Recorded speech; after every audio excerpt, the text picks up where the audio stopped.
तिथे पूजा अर्चना करतायत, नामस्मरण करतायत. काय देवाला नटवतात श्वेत मुनी? कण्हेरचं फूल काय, जाईचं फूल काय, जास्वंदाचं फूल काय, वेगळ्या वेगळ्या फुलानं, गोकर्णाचं फूल, तांदूळ, मूग, वेगळे वेगळे फळं, या सगळ्या गोष्टीनं महादेवाचा शृंगार करतायत. आपण ना स्वतःच्या शृंगारामध्ये एवढं स्वतःला व्यग्र करतो, पण स्वतःच्या शृंगाराला जो वेळ देतो ना, त्यातला अर्धाच वेळ भगवंताच्या शृंगाराला देताना थोडासा एकाग्र व्हा. भगवान महादेवाला शृंगारित करण्यामध्ये श्वेत मुनी एवढे एकाग्र झाले. चंदनाचा टीका लावतात, पुन्हा वळून पाहतात, अरे असा टीका गोड दिसेल का? मग पुन्हा म्हणतात नाही नाही असा टीका देतो, असं त्रिपुंड ओढतो, हे फुल ठेवलं गोड दिसेल का? मग नाही नाही दुसरं फुल ठेवून पाहतो. एवढे एकाग्र झाले शिवपूजेमध्ये श्वेत मुनी, एवढे एकाग्र झाले. आणि त्यांना घेण्यासाठी यमराज उभा आहे समोर, पण यमराजाकडे लक्ष नाही त्यांचं. ते महादेवाला सजवण्यामध्ये आहेत, शिव ध्यान करण्यामध्ये आहेत. तो यम काळ बनून त्यांच्या समोर उभा राहिलेला आहे. पण तो यम म्हणतोय, हा श्वेत मुनी पूजा करण्यात दंग आहे, पण याला काय माहितीये मी या श्वेत मुनीला घ्यायला आलोय. आणि मी फासात टाकल्यानंतर कोणी काहीही करत असलेला असू दे, एका मिनिटात माझ्यासोबत निघावं लागतं. त्या श्वेत मुनीला का कळत नाही की आता त्याचं आयुष्य संपलेलं आहे. त्याची पूजा अशीच त्याला पूजेच्या जागेवरनं मी घेऊन जाणार आहे. यम हसत होता, यम म्हणत होता, याला मी घेण्यासाठी आलोय. माझ्या तडाख्यातून कोणी आजपर्यंत स्वतःला वाचवू शकलं नाही. यम हसतोय, पण श्वेत मुनी महादेवाची पूजा करण्यात दंग आहे. यमाने आवाज दिला, हे श्वेत मुनी, ओ श्वेत मुनी, चला बस करा आता फुलं वाहायचे, बस करा जलधारा अर्पण करायची, बस करा महादेवाचा शृंगार करण्याचा, तुमची वेळ संपली, चला. श्वेत मुनी म्हणतायत, माझं महादेवाचं पूजन झाल्याशिवाय मी कुठेच जाणार नाही. यमराज म्हणतायत, मला यम म्हणतात, मी घ्यायला आल्यानंतर कुणालाच थांबता येत नाही, चला. श्वेत मुनी म्हणतात, नाही, माझं शिवपूजन झाल्याशिवाय नाहीये. यमराज म्हटले, माझ्यासारख्या देवाला नाही म्हणता, दाखवतो तुम्हाला. टाकला फास श्वेत मुनीच्या गळ्यामध्ये आणि श्वेत मुनीने शिवलिंगाला पकडलं. भोलेनाथ, भोलेनाथ, हे महादेव, हे महादेव, हे महादेव. आणि महादेव महादेव महादेव नावाचा टाहो फुटला, शिवलिंगाला घट्ट मिठी मारली. भोलेनाथ, मला तुमचं पूजन करायचंय, मला तुमची सेवा करायची. हा यमराज मला घेण्यासाठी आलाय, मला फास टाकून ओढण्याचा प्रयत्न करतोय. हे महादेव, हे महादेव म्हणता क्षणीच भगवान महादेव त्या शिवलिंगातून प्रकट झाले. भगवान महादेवाला यमाचा एवढा राग आला, एवढा राग आला. आणि माझी पूजा करणारा भक्त, मी काळांचा काळ महाकाळ आहे, माझी पूजा करणाऱ्या भक्ताला पूजेच्या वेळेमध्ये तू फास टाकतो. थांब यमा. त्या यमालाच भगवान महादेवानं जागीच ठार केलं. महादेवानं काळ संपवला आणि श्वेत मुनीला जीवन दान दिलं. नमः पार्वती पते शिव महादेव. भगवान महादेव म्हणतात, श्वेत मुनी आनंदानं पूजा करा. पण जेव्हा यमराज संपवला तेव्हा सर्व देवता गोंधळून गेले, गडबडले. सूर्य भगवान आले. सूर्य भगवान महादेवाला म्हणतात, देवा, तुम्ही यमालाच मारलं म्हणे, ते माझी पूजा करणाऱ्या भक्ताच्या गळ्यात फास टाकायला आलं होतं. त्याला कळू नये का माझे भक्त माझ्या पूजेमध्ये व्यस्त आहेत, व्यग्र आहेत, आणि तो पूजा करताना घेऊन जातो, त्याला कळत नाही, म्हणून त्याला संपवला. हे भोलेनाथ, सूर्य भगवान प्रार्थना करतात, हे भोलेनाथ, पण यमराजाचं असणं या सृष्टी चक्रासाठी फार गरजेचं आहे. मारलेला यम तुम्ही जिवंत करा, नाहीतर या सृष्टी चक्रामध्ये, या निसर्गाच्या नियमामध्ये बदल होईल. म्हणजे याला जिवंत करतो. महादेव म्हणतात, त्याला जिवंत करतो. आणि सांग तुझ्या त्या यमाला, सांग तुझ्या त्या पुत्राला की जो शिवपूजेमध्ये व्यग्र आहे, जो शिवभक्तीमध्ये स्वतःला वाहून घेतलेला आहे त्याला अवेळी घेण्यासाठी यायचं नाही. शिवभक्तांपासून थोडस त्याला जबाबदारीनंच राहायचं हे त्याला मान्य असेल तरच त्याला पुढचं जीवन जाईल. स्वतः सूर्य भगवान म्हणतात, बाबा मी सांगतो माझ्या पुत्राला की तुला कोणावर वाईट नजर टाकायची ते टाक, पण शिवभक्तावर चुकून सुद्धा वाईट नजर टाकू नको. नमः पार्वती पते शिव हर हर महादेव.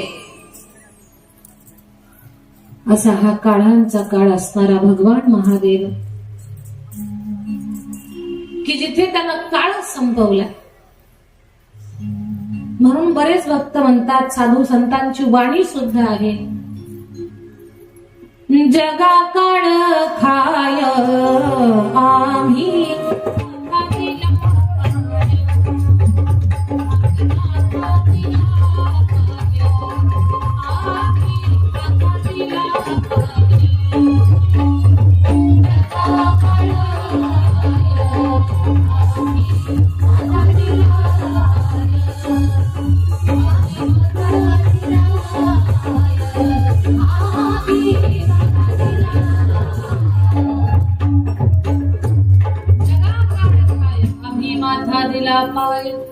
भगवान श्री शिवाची शरणागती स्वीकारा. देवाला शरण जा, तुम्हाला तुमची काळजी करण्याची गरज पडणार नाही. भगवान महादेवाची स्तुती करण्याचा फायदा. आज तुम्हाला 12 ज्योतिर्लिंगाच्या कथा सांगणार आहे. त्या कथा ऐकण्या अगोदर एक श्लोक माझ्या पाठीमागे सगळ्यांनी भक्तिभावाने म्हणा. हरि ओम. सर्वांनी म्हणा. सौराष्ट्रे सोमनाथंच श्रीशैले मल्लिकार्जुनम् उज्जयिन्यां महाकालम् ओंकारम् अमलेश्वरम् परल्यां वैद्यनाथञ्च डाकिन्यां भीमशङ्करम् सेतुबन्धे तु रामेशम् नागेशं दारुकावने वाराणस्यां तु विश्वेशम् त्र्यम्बकं गौतमी तटे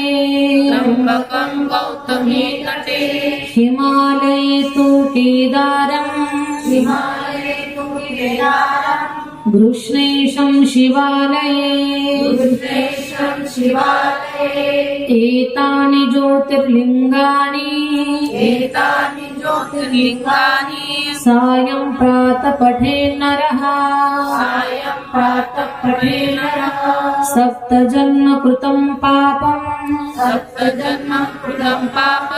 स्मरणेन विनश्यति हरये नमः हरये नमः हरये नमः नमः पार्वतीपते शिव हर हर महादेव. 12 ज्योतिर्लिंगाच्या कथा आपण श्रवण करणार आहोत. सर्वप्रथम सोमनाथ भगवंताचं वर्णन 12 ज्योतिर्लिंगामध्ये येतं. सौराष्ट्र देशे विशदेति रम्ये ज्योतिर्मयं चन्द्रकलावतंसम् भक्ति प्रदानाय कृपावतीर्णम् तं सोमनाथं शरणं प्रपद्यते. भगवान सोमनाथाची कथा फार सुंदर आहे. आपला जसा महाराष्ट्र आहे, पूर्वी गुजरातला सौराष्ट्र म्हणायचे. सौराष्ट्र पूर्वीचा आताचा गुजरात. गुजरातला जो समुद्राचा तट प्राप्त झालेला आहे त्या समुद्र तटाला प्रभास क्षेत्र म्हणतात. त्या प्रभास क्षेत्रावरती भगवान श्री सोमनाथेश्वराचं 12 ज्योतिर्लिंगापैकी एक शिवलिंग आपल्याला पाहायला मिळतं. हे शिवलिंग जगत कल्याणासाठी भगवान साम सदाशिव प्रत्यक्षात तिथे ज्योती स्वरूपात थांबलेले आहे.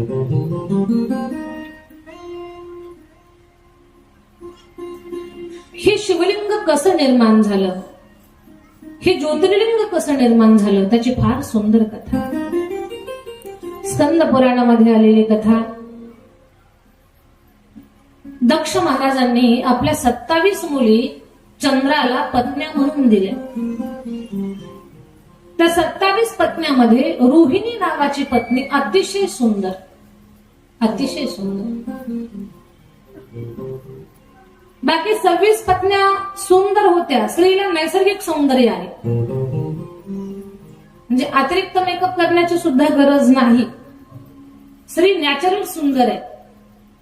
भगवंतानं तिला निसर्गतः ती, आता बरीच लोक सुंदर दिसण्यासाठी कोणी कोणी खूप छान छान कपडे घालतात, कोणी जास्तीचा मेकअप करतात.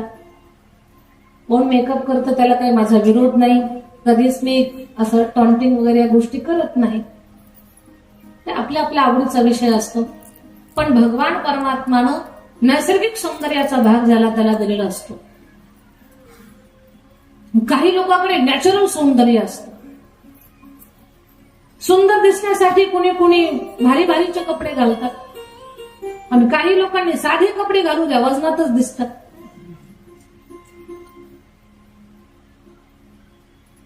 काही ना रेमंडचा कपडा घालू दे, बुजगावण्यासारखे दिसतात. काही ना 40 रुपये मीटरचं कापड अंगावर घालू दे, रुबाबात दिसत. ते नॅचरल सौंदर्याचा भाग असतो. कुणी कुणी खूप जास्तीचा मेकअप वगैरे शृंगार करतात, आणि काही नाही सहज डोक्यावर पदर घेऊ दे तरी सुंदर दिसतात.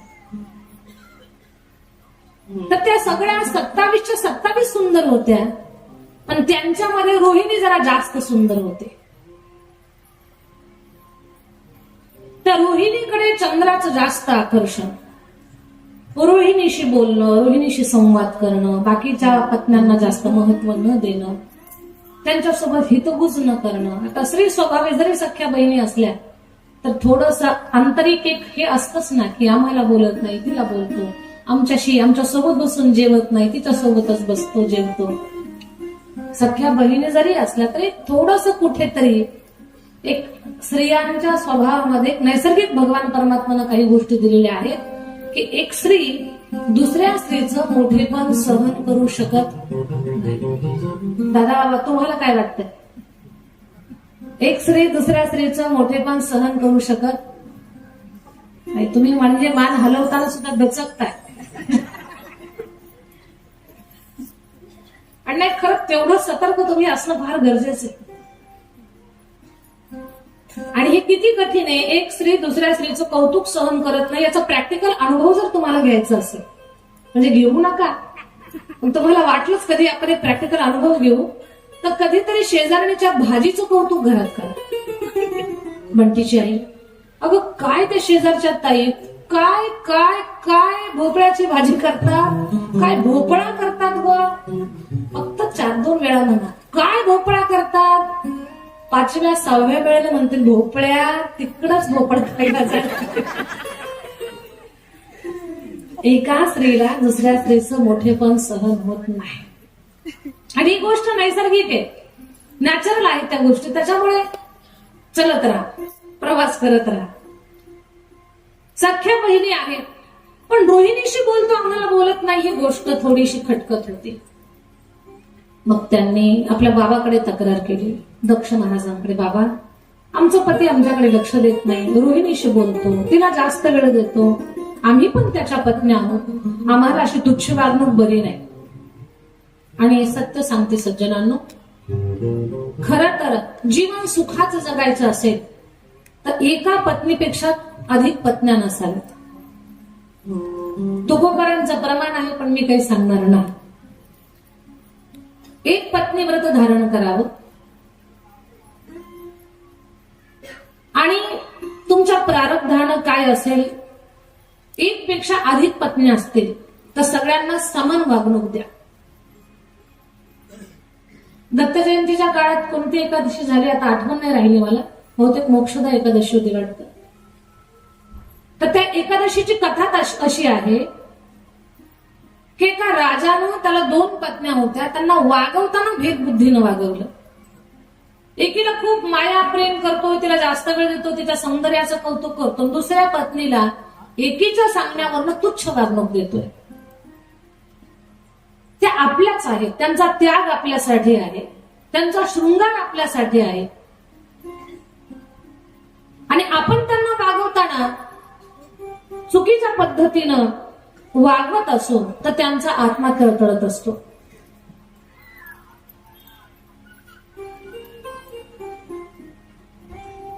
म्हणून आपल्या स्त्रियांना वागवताना आपण कधीही भेदबुद्धीनं वागवायचं नसतं.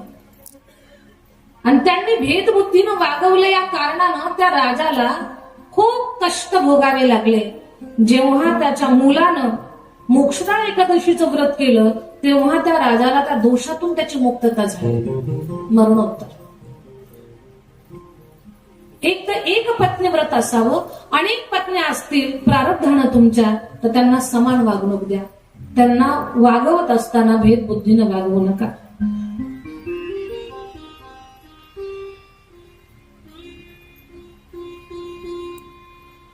चंद्रानं आपल्या पत्न्यांना वागवताना भेदबुद्धीनं वागवलं. माननीय श्रीमान कपिल मोरेश्वर पाटील, पंचायती राज राज्यमंत्री भारत सरकार, ते अजून आलेले नाहीत पण येणार आहेत. आल्यानंतर मला कल्पना द्या. नमः पार्वती पती शिव हर हर हर महादेव. दक्ष महाराजांनी चंद्राला 2 वेळा 4 वेळा समजावून सांगितलं. चंद्रदेव,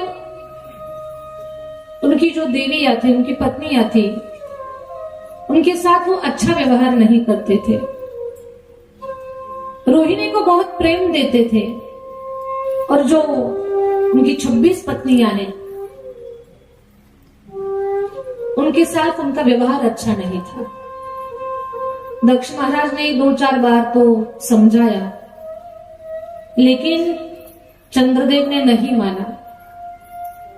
दक्ष महाराज 2-4-10 वेळा समजावून सांगतायत पण चंद्र काही ऐकायला तयार नाही. शेवटी दक्ष रागात आले आणि रागात आल्याने दक्षाने आपल्या जावयाला शाप दिला, चंद्रा तुझं वर्तन योग्य नाहीये, पत्न्यांना भेदबुद्धीनं वागवतोस, तुला शाप आहे माझा, तुला क्षयरोग लागेल. चंद्राला क्षयरोग लागला आणि चंद्र दुःखी झाला, काळवंडल्यासारखा झाला, परेशान झाला, त्रस्त झालेला आहे तो. त्याचा सुकलेला चेहरा पाहून 27च्या 27 या बिचाऱ्या बहिणी, त्याच्या पत्न्या व्याकुळ झाल्या. ज्या 26 जणी तक्रार करत होत्या त्या म्हणायला लागल्या, उगीच आपण बाबाकडे तक्रार केली, नाका बोलणं आपल्याला पण डोळ्याला दिसत तरी होता. आता याचा चेहरा सुकलेला, याचं शरीर खोकलं झालेलं, हा सारखा आजारी पडतोय. आणि अशा अवस्थेत याचं आजारपण, याचा त्रास आपल्याला पाहावला जात नाही. काय करावं आता? सगळा परिवार दुःखी झाला. चंद्र महाराजांना मार्ग सांगितला, म्हणे तुम्ही भगवान शंकराची आराधना करा, उपासना करा. समुद्राच्या तटावरती वाळूचं शिवलिंग बनवून चंद्रदेव भगवान महादेवाचा धावा करतात. 6 महिने पूजा केली. चंद्रदेव ने 6 मास तक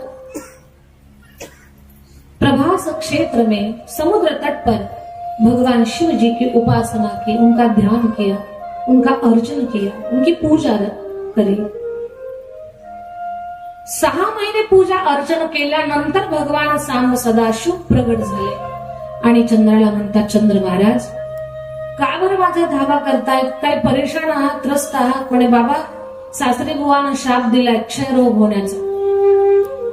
म्हणजे सासऱ्यानं शाप दिला याचा अर्थ तो पोरींना काहीतरी त्रास दिला असेल, त्याच्याशिवाय सासरा चिडतच नाही. सासरा असा कसा रागाला जाईल जावयावरती? एक तर काहीतरी तो डिमांड केली असेल हुंड्यामध्ये आणि तुला काही हे नको असेल तर तू काहीतरी पोरींना त्रास दिला असेल.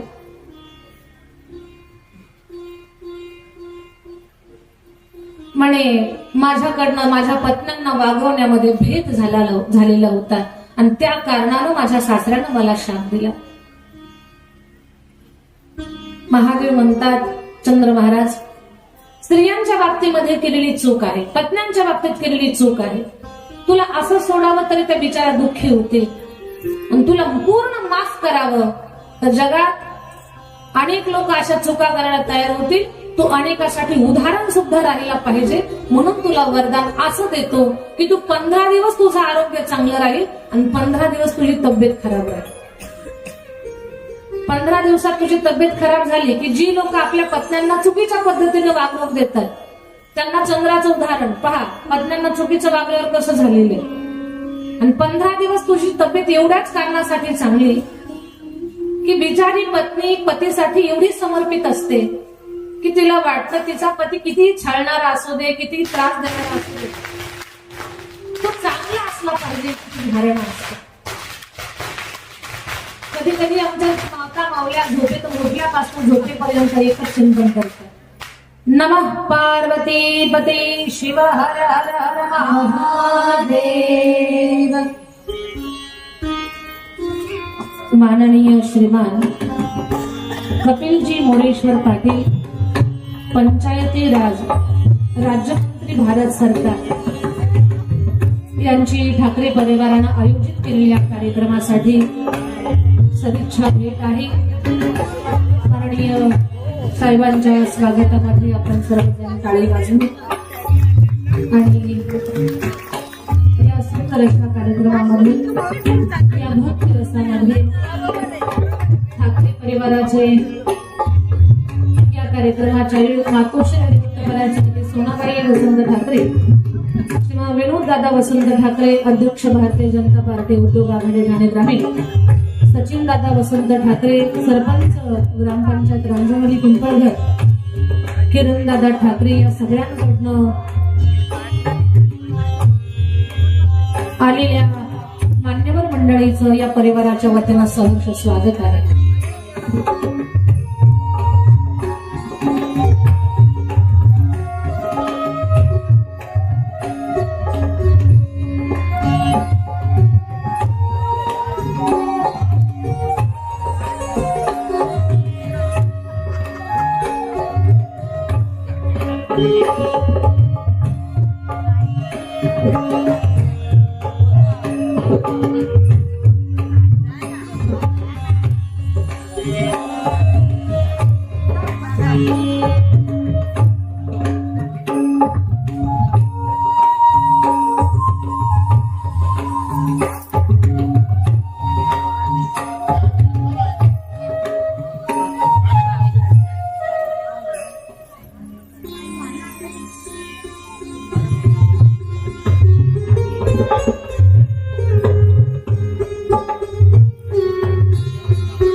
नमः शिवाय, नमः शिवाय, हर हर बोल, नमः शिवाय, नमः शिवाय,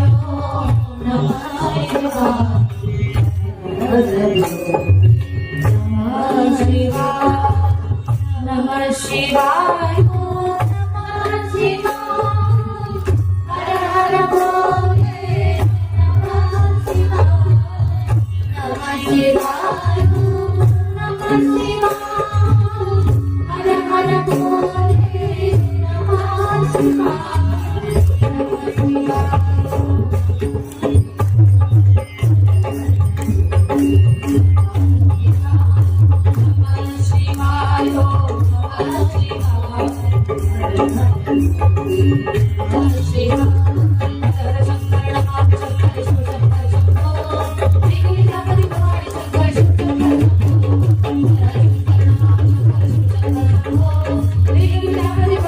शिवाय.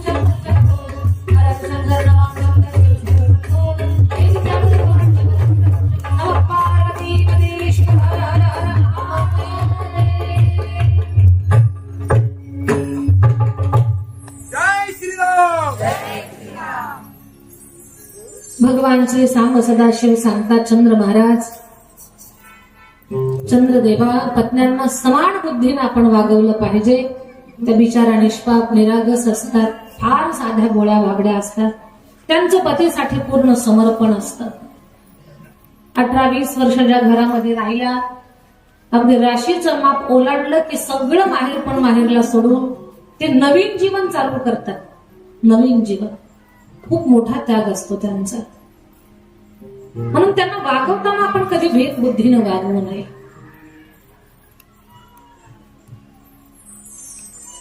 चंद्रदेवाला स्वतःची चूक लक्षात आली, पण बाबा आता मला या संकटातून बाहेर काढा आणि 15 दिवस आरोग्य चांगलं राहील, 15 दिवस तब्येत खराब राहील, 15 दिवस कलेनं वाढताल, पौर्णिमेपर्यंत पूर्ण चंद्रवाल, पौर्णिमेपासून अमावास्येपर्यंत तुमची एक कला कमी होईल आणि अमावास्येला चंद्र तुम्ही दिसेन असे होताल, पूर्ण काळोख असेल असं सांगितलं. म्हणून महिन्याचे 2 भाग पडले, 2 पक्ष, शुक्ल पक्ष, कृष्ण पक्ष. शुक्ल पक्षामध्ये प्रतिपदेपासून पौर्णिमेपर्यंत चंद्र कलेनं वाढत जातो. प्रतिपदे पौर्णिमेनंतर जी प्रतिपदा आहे वद्य पक्षातली, तिथपासून ते अमावास्येपर्यंत एका कलेने चंद्र कमी होतो हे सांगितलं. सोमनाथ म्हणजे चंद्र भगवान महादेवाला प्रार्थना करतात, देवा, ज्या ठिकाणी मी तुमची पूजा केली त्या शिवलिंगामध्ये आपण ज्योती स्वरूपामध्ये लुप्त व्हावं आणि हे ज्योतिर्लिंग म्हणून जगविख्यात व्हावं. रोगानं आजारानं त्रस्त झालेले, चुका दुरुस्त करण्यासाठी आलेले, पत्नीबद्दल प्रेम भाव ज्यांच्या अंतःकरणात नाही, अशाही लोकांना सद्बुद्धी घालण्यासाठी, रोगमुक्त होण्यासाठी आपण ते शिवलिंगामध्ये विकसित व्हा किंवा आपण साकार व्हा. भगवान महादेवाने ही गोष्ट मान्य केली आणि भगवान सांब सदाशिव तिथे त्या शिवलिंगामध्ये स्थित झाले, ज्योतिर्लिंग स्वरूप तिथे प्राप्त झालं. चंद्रानं महादेवाची तिथे उपासना केली. चंद्राला सोम म्हणतात, म्हणून त्या महादेवाला सोमनाथेश्वर हे नाव प्राप्त झालं. बोला सोमनाथ भगवान की जय. दुसरं शिवलिंग आहे, ज्योतिर्लिंग आहे मल्लिकार्जुन भगवान. कालच्या कथेमध्ये आपण पाहिलं, कार्तिक स्वामी नाराज झाले, रुसले. कार्तिक स्वामी रुसून मामाच्या गावाला क्रौंच पर्वतावरती गेले. लेकरं किती रुसली, आई वडिलांपासून नाराज झाले तर कधी ना कधी त्यांना आई वडिलांची आठवण येत असते. कार्तिक स्वामींना आठवण येऊ लागली आई बाबांची, वडिलांची आठवण येते, आईची आठवण येते, रडतात आठवणीमध्ये. नारदजीनं सांगितलं, कार्तिकजी शिवलिंग बनवा आणि तिथे तुम्ही ध्यान लावा. भगवान भोलानाथ दीन दुबळ्यावर कृपा करतात, तुम्ही तर त्यांचे सुपुत्र आहात, तुम्हाला का दर्शन देणार नाहीत. म्हणून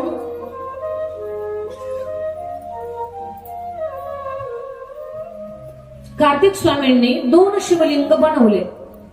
आता हे जे मल्लिकार्जुन भगवान आहेत ते कुठे आहेत, तर हे मल्लिकार्जुन भगवान आंध्र प्रदेशामध्ये आहेत. आंध्र प्रदेशच्या भागामध्ये नदीच्या तटाला 2 शिवलिंग बनवले आणि भगवान महादेवाची प्रार्थना केली.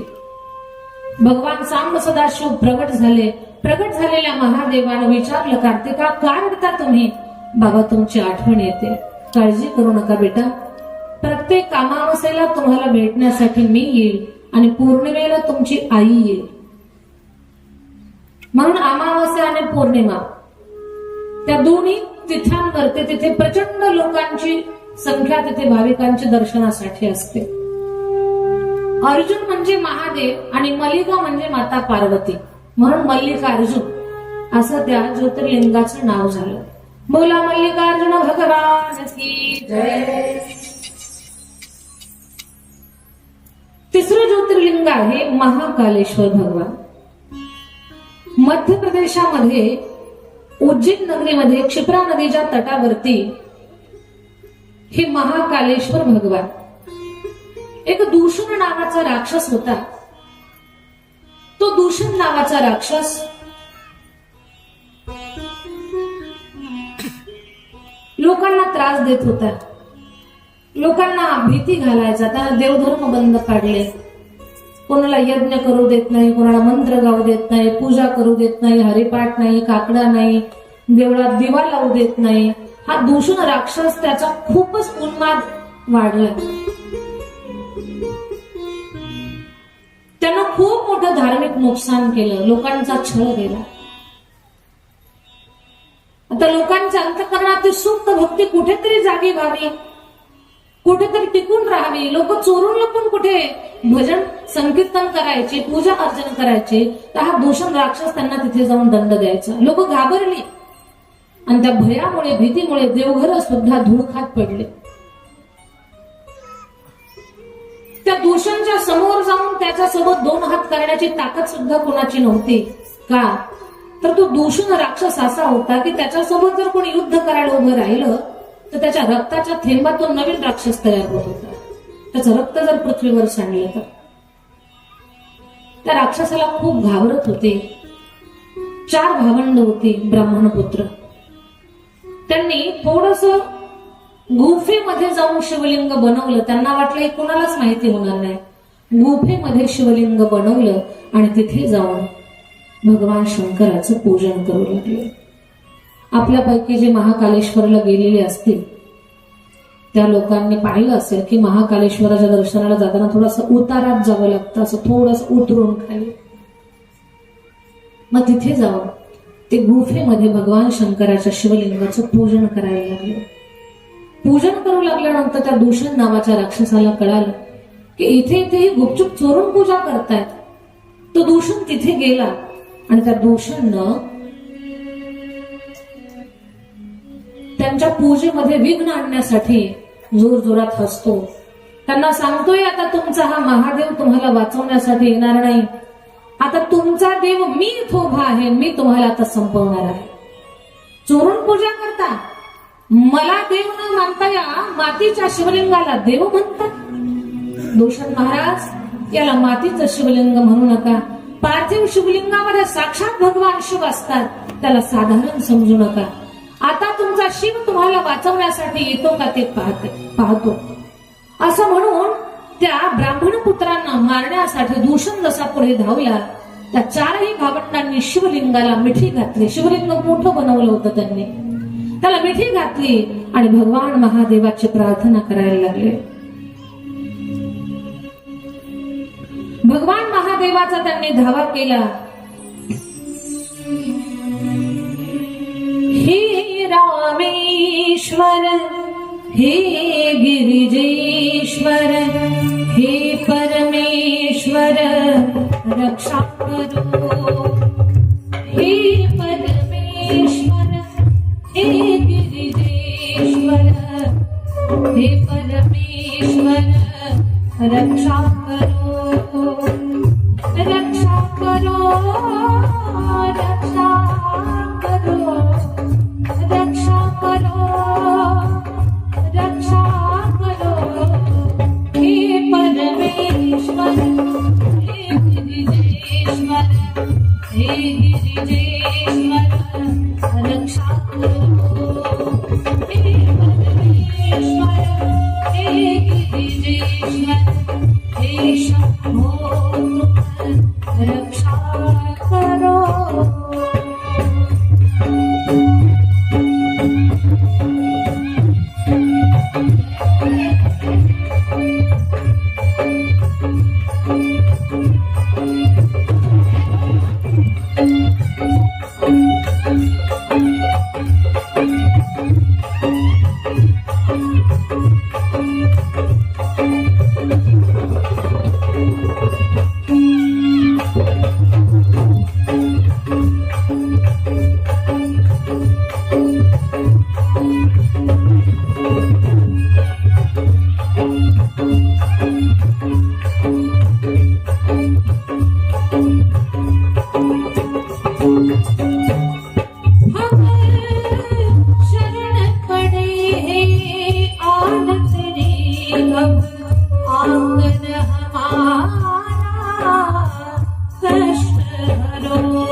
हे शिव शंभो रक्षा करो।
भगवान त्राहिमाम वाचवा आम्हाला भगवान, या दुष्टापासून आम्हाला वाचवा, हमें बचा लो भगवान, हम आपकी शरण में हैं। हे भोलेनाथ हमें बचा लो, यह दूषण हमें मारने आया है भगवान, हम आपकी शरण में हैं, हमें बचा लो। त्राहिमाम त्राहिमाम। भगवान शिव के शिवलिंग को चारों भाइयों ने पकड़ लिया, भगवान शिव से प्रार्थना करने लगे, भगवान हमें बचा लो। भगवान वहां पर प्रकट हुए और भगवान ने प्रकट होकर दूषण राक्षस से युद्ध शुरू किया। दूषण राक्षस के साथ भगवान लड़ने लगे, युद्ध आरंभ हुआ। उस युद्ध में भगवान ने जैसे ही दूषण पर त्रिशूल चलाया तो उसका खून बाहर निकला और खून में से खून की जो बूंदे हैं उसमें नए राक्षस निकलने लगे। त्या रक्ताच्या थेंबातून नवीन राक्षस तयार व्हायला लागले। भगवंताच्या लक्षात आलं, एक दूषण मारला काय, त्याचे जेवढे थेंब पडतील तेवढे राक्षस नवीन तयार होतील, काय करावं। भगवान जटेतल्या गंगाला सांगतात, हे गंगा आता तू मला मदत कर। शिप्रा रूपाने तिथे नदी प्रवाहित झाली आणि सांगितलं, याचं रक्त जमिनीवर पडलं की पाण्यात वाहून घेऊन जायचं। शिप्रा मैयानं ते केलं, त्याचं रक्त सांडू लागलं की पाण्याच्या लोट सरसं ते पाणी, ते रक्त पुढे निघून जायचं। नवीन राक्षस तयार झालाच नाही आणि त्या दूषणला भगवंतानं संपवलं। भगवान महादेव सांगतात, माझ्या भक्तासाठी जो काळ म्हणून येईल त्याच्या करता मी महाकाळ आहे। बोला महाकाल भगवान की जय। काळांचा काळ महाकाळ, महाकालेश्वर भगवान तिथे अनेक लोकांचं कल्याण करण्यासाठी महाकालेश्वर रूपामध्ये विकसित झाले। नंतर आहेत परमेश्वर, त्यालाच ममलेश्वर, त्यालाच ओंकारेश्वर हे नाव आहे। खर तर ओंकारेश्वरांमध्ये 2 शिवलिंग आहेत, पण जास्त आपण विख्यात ओंकारेश्वर ओंकारेश्वर असंच आपण म्हणतो। आपल्यापैकी बरेच भाविक ओंकारेश्वरला जाऊन आले असतील, तिथे नर्मदा माईनं ओम सारखा आकार घेतलेला त्या पहाडीला, म्हणून त्याला ओंकारेश्वर म्हणतात। नर्मदा मैयाच्या पात्रातला प्रत्येक दगड भगवान शंकराचं स्वरूप आहे। नर्मदा मैया के पात्र में जो कंकर है वो स्वयं शंकर है, साक्षात भगवान शंकराचं ते रूप आहे। आणि मग भगवान भोलानाथ तिथे त्या पहाडीवरती, त्या डोंगरावरती, पर्वतावरती ओंकारेश्वर रूपामध्ये स्थित आहेत। त्याची सुंदर कथा आहे की विंध्याचल नावाचा पर्वत होता, त्याला थोडासा गर्व झाला। त्याला ब्रह्मदेवाला महादेवाला प्रसन्न करून घेतलं, महादेवाकडनं वरदान घेतलं की बाबा मला उंच व्हायचंय। बाबा म्हटले हो उंच। तो एवढा उंच झाला, एवढा उंच झाला, एवढा उंच झाला की त्याला पाहणाराची मान मोडेल, एवढा उंच झाला। तो एवढा उंच झाला की त्यानं आकाश आणि धरती सर्व तारामंडलामध्ये भेद निर्माण केला। अर्धा पृथ्वीवरती उजेड आणि अर्धा पृथ्वीवरती अंधार, पूर्ण निसर्गाचं संतुलन बिघडलं त्याच्यामुळे। मग कुंभज ऋषी आले, त्याचे गुरु होते ते। तो जसा चरणावरती पडला, ऋषीने सांगितलं असाच पडून राहा, तो उभा राहू नको। मग त्याच्या तो जसा आडवा पडला तशा पर्वत रांगा झाल्या। विंध्याचल पर्वताच्या पर्वत रांगा आहेत, तर त्याच पर्वत रांगेवरती बऱ्याच ठिकाणी भगवान शंकराची सुंदर सुंदर ठिकाणं आहेत। त्यातलं एक ठिकाण म्हणजे आपल्या महाराष्ट्रामधला अणकाई नावाचा किल्ला, नाशिक जिल्ह्यामध्ये, जिथे भगवान शिव कथा ऐकायला येतात आणि अगस्ती महाराज स्वतः कथा सांगतात ते ठिकाण. तीच पर्वतरांग पुढे मध्य प्रदेशात खंडवा जिल्ह्यामध्ये जाते. तिथे ते ओंकारेश्वर या ठिकाणी जणू त्या विंध्याचलाचं ते मस्तक होतं ते टोक, त्या शिखरावरती तिथे भगवान ओंकारेश्वर रूपामध्ये स्थित आहेत. त्या विंध्याचल पर्वत रांगेवरती बऱ्याच ठिकाणी भगवान शंकराचं वास्तव्य आपल्याला पाहायला मिळतं. असे हे ओंकारेश्वर भगवान, त्यांची ती कथा आपण ऐकली. आता केदारेश्वर भगवान कसे आहेत? केदारेश्वर भगवंताच्या खूप साऱ्या कथा आहेत, पण एक प्रचलित कथा आहे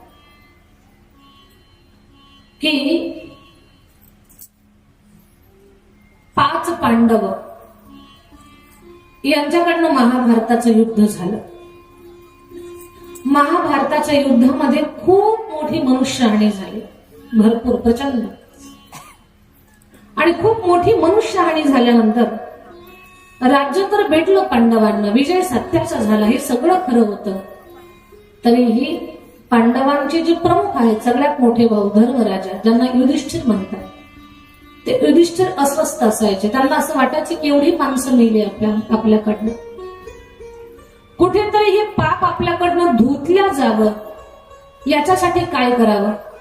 भगवान श्रीकृष्ण परमात्माला सांगितलं, पांडवांनो तुम्ही महादेवाला प्रसन्न करून घ्या. भोलेनाथ जर तुमच्यावरती प्रसन्न झाले तर त्यांच्या कृपा आशीर्वादानं तुमचं हे पाप धुतल्या जाईल. महादेवाला शोधण्यासाठी, महादेवाचा शोध घेण्यासाठी हिमालयाच्या त्या बर्फाळ भागामध्ये त्यांचा प्रवास चालू झाला. पण महादेव त्यांना दर्शन देत नाहीत, जणू महादेव त्यांच्यावरती नाराज होते. प्रचंड मोठ्या झालेल्या नरसंहारामुळे महादेवांना वाईट वाटलेलं होतं. महादेव पांडवांना दर्शन देत नव्हते. अशी मोठी गाई गुरांची झुंड चालली. त्या झुंडीमध्ये एक असा टवटवीत दिसणारा एक वृषभ म्हणजे बैल होता, नंदी होता. त्या नंदीला पाहिलं आणि भीमदादा म्हणतात, या सगळ्या पशूंच्या मध्ये, या सगळ्या गाई गुरांच्या मध्ये एक नंदी थोडा विशेष दिसतोय. मला असं वाटतंय हेच भगवान शंकर आहेत, जे आपल्याला पासून आपल्या नजरेतून चुकतायत किंवा आपल्याला त्यांना दर्शन द्यायचं नाही म्हणून आपल्यापासून पळ काढतायत. त्या नंदीच्या पाठीमागे 5 पांडव पळाले. त्या भीमदादा सगळ्यात पुढे पळतात. तो नंदी पुढे पळतोय, कारण हाती लागायचंच नव्हतं पांडवांच्या. नंदी पुढे पळाला. पळता पळता भगवान महादेव नंदीच्या रूपात त्यांनी मस्तक जमिनीमध्ये गाडलं. पूर्ण शरीर जाणार होतं, पण भीमानं पाठीमागे शेपटी पकडली. भीमही फार बलवान. भीमदादानं शेपटी पकडून धरली. मस्तक आतमध्ये गाडलं गेलं आणि फक्त पाठीचा आकार वरती राहिला आणि भगवान शिव त्यातून प्रकट झाले. प्रकट झालेल्या भगवान महादेवानं पांडवांना दर्शन दिलं, अभय दिलं आणि त्यांच्यासोबत वार्तालाप केला. देवा, आमच्याकडनं घडलेलं पाप क्षालन व्हावं, याच्यासाठी आपण आमच्यावरती कृपा करा. भगवान महादेवानं सांगितलं, काही काळ इथे आपण थोडीशी ध्यानधारणा उपासना करा, तुमचं पाप धुतल्या जाईल. आणि मग म्हणे, देवा आमचं तर पाप धुतल्या जाईल, पण इथे येणाऱ्या अनेक भाविकांच्याकडनं घडलेलं चुकून अज्ञातपणे पाप धुतल्या जावं, अनेकांचं कल्याण करण्यासाठी, उद्धार करण्यासाठी आपण इथे थांबा. भगवान महादेव तिथे त्या शिलेमध्ये, त्या शरीराला शिलारूप प्राप्त झालं आणि त्याच्यात भगवान शिव ज्योतिर्स्वरूपामध्ये सामावले. तेच ठिकाण केदारेश्वर भगवान म्हणून प्रसिद्ध झालं. आणि केदारेश्वराचं जे शिवलिंग आहे ते जणू एखाद्या पशुच्या पाठीसारखं आहे. म्हणजे जनावराची पाठ कशी असते पशुची, त्या पद्धतीचं ते शिवलिंग आहे. असे ते केदारेश्वर भगवान. आणि केदारेश्वराचं सत्व फार मोठं आहे. केदारेश्वराची मंदिरं बंद करताना दिवा आतमध्ये चालू ठेवतात आणि दरवाजे बंद करतात. 6 महिन्यानंतर ते दरवाजे जेव्हा खुलतात तेव्हा तो दिवा चालूच असतो. जेव्हा खूप मोठी बाढ आली, म्हणजे पाणी आलं खूप जास्त, त्यावेळेला सगळं केदारेश्वर मध्ये उभं राहिलेले सगळे घरं मोठे मोठे